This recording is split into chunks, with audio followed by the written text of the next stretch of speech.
Along a lonely winding road at twilight. In time, the brothers reached a river too treacherous to pass. But being learned in the magical arts, the three brothers simply waved their wands and made a bridge. Before they could cross, however, they found their path blocked by a hooded figure. It was Death, and he felt cheated. Cheated because travelers would normally drown in the river, but Death was cunning. He pretended to congratulate the three brothers on their magic, and said that each had earned a prize for having been clever enough to evade him. The oldest asked for a wand more powerful than any in existence, so Death fashioned him one from an elder tree that stood nearby. The second brother decided he wanted to humiliate Death even further, and asked for the power to recall loved ones from the grave. So Death plucked a stone from the river and offered it to him. Finally, Death turned to the third brother.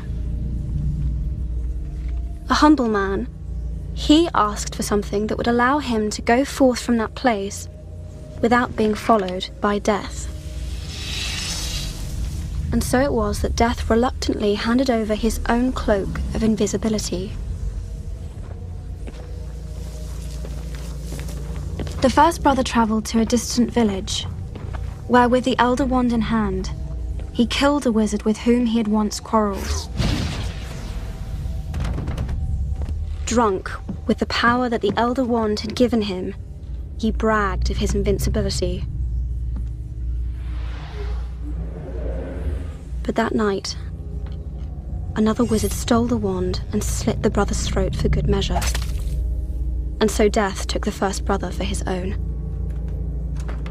The second brother journeyed to his home, where he took the stone and turned it thrice in hand. To his delight, the girl he had once hoped to marry before her untimely death appeared before him. Yet soon she turned sad and cold, for she did not belong in the mortal world. Driven mad with hopeless longing, the second brother killed himself so as to join her. And so Death took the second brother. As for the third brother, Death searched for many years but was never able to find him. Only when he attained a great age did the youngest brother shed the cloak of invisibility and give it to his son. He then greeted Death as an old friend and went with him gladly, departing this life as equals.